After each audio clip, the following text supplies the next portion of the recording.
여러분 안녕하십니까?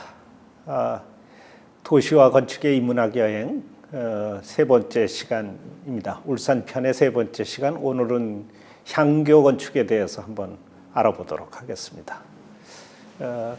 향교가 무엇인가요? 향교는 바로 학교 건축입니다. 오늘날로 얘기를 하면 공립학교라고 할 수 있겠습니다. 그러니까 조선 시대에 들어오면서 이 공립 교육 시스템이 완비가 되는데요. 이게 조선 초기, 그러니까 세조 시대에서부터 성종 시대에 이르기까지 한 개의 읍 또는 한 개의 군에는 하나의 학교를 갖는다 하는 소위 일읍 일교 체제 또는 일군 일교 체제 라고 해서 전국 방방곡곡에 거쳐서 각 그 군과 읍마다 향교가 세워지게 됩니다. 물론 이런 향교의 체제는 고려 시대 때부터 있었습니다. 고려 시대부터 있었는데 오늘날에 보면은 이제 오늘날의 그 향교의 건축적 성격을 보면 하나는 이제 공자님에게 제사를 지내는 그런 기능이 있었고, 하나는 이제 교육을 하는 기능이 있었는데, 이렇게 제사의 기능과 교육의 기능이 별도의 공간에 만들어지게 된 것, 요것은 이제 조선 시대에 들어와서 만들어진 것입니다. 그래서 원래 제사 지내던 곳에서 교육도 있었던 그런 시스템으로부터 별도의 교육 공간을 갖는, 소위 명륜당을 갖는 그런 향교의 모습이 조선 초기에 만들어지게 됩니다. 조선 시대는 유학, 특히나 이제 성리학이 학문의 아주 가장 중심을 이루었던 그런 시대가 되기 때문에 성리학에서는 이 교육을 엄청 중요시하게 여기는 그런 학문이 됩니다. 그래서 이런 공립학교인 향교에 국가적으로 여러 가지 재정 지원을 하게 돼요. 예를 들어서 향교에 딸린 이 토지나 이제 곡식 이런 것들을 내려주는가 하면 노비까지도 지원을 하게 됩니다. 이 향교에 들어갈 수 있는 학생들은 여러 가지 또 혜택을 받게 됩니다. 보통 15세 이상의 이제 그 지방에 거주하는 그 청년들이 이 학생으로 향교에 들어갈 수가 있었는데, 일단 들어가면 요즘 학생들이 가장 선망하는 군역을 면제하게 되고, 군대를 면제하게 되고, 과거에 응시할 수 있는 자격이 주어지고, 향청의 보직을 갖고 있을 수 있습니다. 그러니까 향청이라는 게 뭐냐? 조금 이따 나올 테지만, 향청이라는 것은 그 지역의 양반 유림들로 이루어진 일종의 민의 기구라고 할까요? 지방의회라고 할까요? 그런 기능을 하는 향청의 어떤 임무를 수행할 수 있는 그런 자격이 주어지게 됩니다. 즉, 바꿔 얘기를 하면 그 양반 사대부들로 만들어진 유림 공동체의 일원이 될 수가 있었다. 이게 상당히 파격적인 혜택이 있었다. 재정 지원도 받고 학생들의 혜택도 있고, 이렇게 해서 소위 그 향교 건축이 조선조에 만들어지게 됩니다. 이것은 강릉 향교의 모습인데, 우리나라에서 아마 제일 오래된 향교로 알려져 있습니다. 이렇게 아주 반듯한 공부하는 그 영역과 이 제사 지내는 영역이 두 개로 분리된 이런 향교의 모습을 우리가 확인해 볼 수가 있습니다. 향교는 그 지역에서 어떤 역할을 했을까요? 향교의 기능을 한번 살펴보도록 하겠습니다. 우선 첫 번째로 중요한 기능이 유교 성현에 대한 제사를 지내는 일. 그러니까 유교 성현이라는 건 당연히 이제 공자님이겠죠. 근데 공자님뿐만 아니라 공자님과 그 제자들, 공자님과 제자들 여러 가지 급수가 있습니다. 공자님을 포함해서 사성이 있고, 오현이 있고, 육현이 있고, 72제자가 있고, 이런 여러 그 중국의 성현들이 있는데 그런 공자님과 그 제자들에 대한 제사를 지내게 되는 거고, 뿐만 아니라 이제 한국에서 이 조선에서 아주 뛰어난 유학자들을 또 18분을 모시고 제사를 지내게 됩니다. 그래서 봄과 가을에 이런 유교 성현에 대한 향사가 있는데 이거를 지내는 장소가 바로 향교가 됩니다. 두 번째는 이제 그 지방민 자제의 유교 교육을 시키는 데가 되겠죠. 세 번째는 유교적 가치에 의거해서 그 지방의 풍속을 교화시키고 이끌고 어떤 특정한 유교적 가치를 지키도록 이 단속을 하고 교화시키는 그러한 기능을 향교가 갖게 됩니다. 그래서 아주 어떤 사람이 미풍양속을 해쳤다 그러면 이 향교에서 들고 일어나서 어떤 사람을 벌하자 하고 이제 관가에다가 고발하거나 이제 벌을 주게 되겠죠. 그렇게 이제 풍속을 교화시키는 기능을 향교가 담당했습니다. 마지막으로 아까 얘기한 것처럼 이 지방에 있는 양반들의 모임, 양반 사회가 여기에서 모여서 그 여론을 수렴해서 어떤 지방 정부나 또는 중앙 정부에게 이런 여론을 전달하는 그런 그 어떤 언론의 기능이라고 할까요? 이런 기능을 갖고 있었던 게 또 향교의 중요한 기능이라고 볼 수 있습니다. 자, 그러면 그런 기능을 담당하도록 향교는 어떻게 구성되어 있을까요? 이 그림을 보면서 한번 보도록 하겠습니다. 이게 이제 우리 문헌에서 많이 그려진 향교의 그림입니다. 자세히 보시면 이쪽의 영역이 이렇게 담으로 이렇게 둘러쳐져 있는 걸 볼 수 있습니다. 여기 대성전과 동무와 서무, 그다음에 여기 문이 있는 여기 하나의 영역이 있고, 이 뒤쪽에 보시면 명륜당과 동제와 서제 이렇게 구성된 또 하나의 영역이 있습니다. 요게 이 대성전의 영역이 바로 제사를 지내는 영역, 아까 그 유교 성현들을 모시고 제사를 지내는 영역이 바로 이 대성전과 동무와 서무가 됩니다.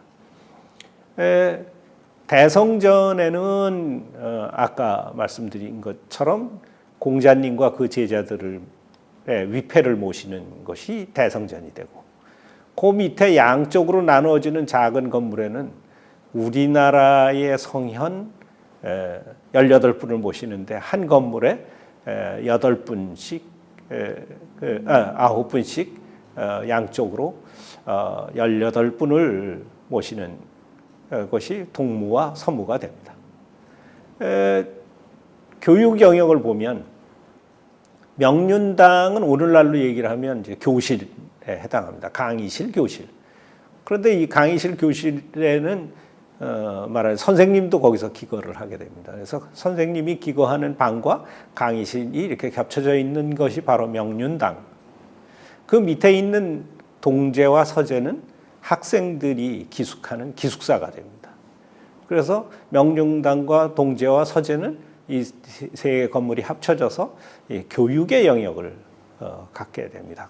교육의 기능을 갖게 되고 한쪽 옆에는 이 향교를 관리하는 오늘날로 얘기를 하면 행정부라고 할까요? 뭐 교무실이라고 할까요? 와 이런 관리하는 건물이 있습니다. 이것을 이제 교직사라고 부릅니다. 그래서 교직사와 향사 영역과 교육 영역 이렇게 영역으로 구분된 것이 향교의 영역 구성이다 이렇게 볼 수 있습니다. 그런데 이 건물이 배치되는 것을 보면 지방에 따라서 약간씩 차이가 있습니다. 자 여기서 자세히 보시면 요 건축은 명륜당과 동서재 즉 교육의 공간이 이 문에서 보면 가까운 쪽으로 이제 먼저 나오고 이게 교육의 영역인데 교육의 영역이 앞에 있고 뒤에 향사의 영역이 있다. 그래서 이런 배치의 형식을 전학후묘라고 합니다. 그러니까 학의 공간이 앞에 있고 뒤에 묘의 공간이 있다. 이런 얘기가 됩니다. 어떤 데는 대성전 영역, 즉 이 묘의 영역이 앞에 있고 학의 영역이 뒤에 있어갖고 전묘 후학이라는 배치 형식을 갖는 것도 있습니다. 또 하나는 뭐냐면 여기 명륜당이 먼저 나오고 동제와 서제가 뒤쪽에 나오는 게 요거는 동제와 서제가 앞에 있고 명륜당이 뒤에 있는 이런 차이가 있습니다. 이것을 부르는 이름도 전당 후제, 요건 전제 후당 이렇게 이름을 붙입니다. 근데 이런 것들은 뭐 전문적인 그 분류 형식이기 때문에 뭐 크게 신경 쓰실 필요는 없지만 지역에 따라서 이런 배치 형식이 차이가 있다. 뭐 이런 정도는 알아두시기 바랍니다. 또 하나는 이제 문의 형식인데 어느 지방에는 들어가는 문이 외산문 그래서 대문의 형식을 갖는 그런 게 있고 어느 지방에는 문루라고 그래갖고 2층에 루각형 문을 갖는 그런 경우도 있습니다. 자, 하여튼 지역에 따라서 그런 차이가 있다. 여기서 자, 요게 바로 울산 지방에 있는 그 울산 향교의 모습입니다. 다시 한번 보시면 요 앞에 명륜당과 동서재 즉 교육의 공간이 있어서 뒤에 향사의 공간이 있어서 앞에 교육의 공간 뒤에 제사의 공간 그래서 전학 후묘형 배치가 되고 요게 바로 관리사에 해당하는 교직사가 됩니다. 전학 후묘의 교직사를 갖고 요 들어가는 문은 대문 형식이 아니라 문루 2층으로 된 문루의 형식을 가졌다. 그러니까 경상남도에서 가장 전형적인 형식을 갖는 것이 바로 울산 향교의 모습입니다. 자, 울산 향교의 모습을 좀 더 자세하게 살펴볼까요? 우선은 지금 현재 울산 향교가 어디 있는지 혹시 아세요? 네, 저 성남동 뒤쪽으로 가 보시면 거기에 울산 향교를 보실 수가 있을 겁니다. 그런데 이 향교는 원래부터 지어질 때부터 거기 있었던 것은 아닙니다. 대부분의 향교들이 처음 지어졌을 때의 위치와 그 다음에는 여러 군데로 이렇게 옮겨 다니게 됩니다. 좀 우스운 표현을 하면 보통 그 향교 출신 중에서 출세하는 사람들이 많이 나오면 괜찮은데 출세하는 그 학교 출신이 별로 없으면은 보통 이 땅에다 핑계를 대게 됩니다. 그래서 그 땅의 이 풍수가 안 좋아서 저 향교를 옮겨야 되겠다. 그래서 옮기게 됩니다. 그래서 어떤 동네를 가든지 간에 그 동네 이름 중에 교동이라는 이름을 붙여주고 명륜동이라는 이름을 갖는 동네, 뭐 대성동이라는 이름을 갖는 동네, 또는 반구동이라는 이름을 갖는 동네, 이건 대부분 이제 향교가 있었던 동네가 됩니다. 이 교동 뭐 이런 거는 울산에도 있고 뭐 부산에도 있고 뭐 어디에도 대부분 교동, 교리, 또 뭐 명륜동, 대한민국에 웬만한 데 다 있습니다. 이게 다 향교가 과거에 있었던 자리거나 현재 있는 그런 자리를 부르는 이름들이 됩니다. 자, 이게 바로 이제 그 유명한 울산 향교의 모습입니다. 여기 문루가 있고 여기 동제와 서제가 있고 명륜당이 있고 뒤쪽으로 보이는 게 대성전과 동무와 서무의 모습입니다. 이렇게 구성되어 있습니다. 근데 여러분들은 잘 아시는지 확인할 수는 없지만 이 울산 향교는 경상남도에서 아주 대단히 의미 있는 그 학교 유적입니다. 왜 그러냐? 이게 18세기의 모습이 거의 그대로 남아있기 때문입니다. 그러니까 경상남도 지방에 아주 보편적인, 그러니까 이 울산 향교만 보면 경상남도 다른 향교 볼 이유가 없을 정도로 모든 건물이 잘 구비되어 있고 그 건축 형식이 거의 그대로 남아 있습니다. 어떻게 이렇게 잘 남아 있을까요? 울산 분들이 워낙 그 문화재를 사랑해서 보존을 잘했기 때문에 그랬을까요? 사실은 여기서도 그렇게 뛰어난 그 출세한 분이 안 나왔던 모양입니다. 그래서 많이 옮겨 다녔는데 이 자리에서도 풍수가 안 좋아서 이 훌륭한 사람이 안 나온다, 출세한 사람들이 많이 안 나온다, 뭐 이렇게 생각하셨는지 이 건물을 보수하지 않고 거의 새로 고쳐짓거나 그러지 않고 거의 그대로 남겨뒀어요. 그러다 보니까 이게 문화재적으로 엄청나게 아주 중요한 가치를 갖는 좋은 건축유산으로 남게 돼 있는 아이러니 같은 일이 됩니다. 여하튼 울산 향교는 울산 시민들이 잘 인식하지 못할 만큼 굉장히 좋은 훌륭한 그 향교 유산이 된다. 이런 사실을 알아두시면 좋겠습니다. 지금까지 울산 향교와 향교의 전체적인 조선시대 향교의 전반적인 특징과 더불어서 울산 향교의 그 입지와 건물 구성에 대해서 잠깐 살펴보았습니다. 다음 이 시간에는 본격적으로 건축적 특징을 살펴보면서 향교와 서원, 서당 같은 교육시설을 살펴보는 시간으로 갖도록 하겠습니다. 여러분 다음 시간까지 안녕히 계십시오.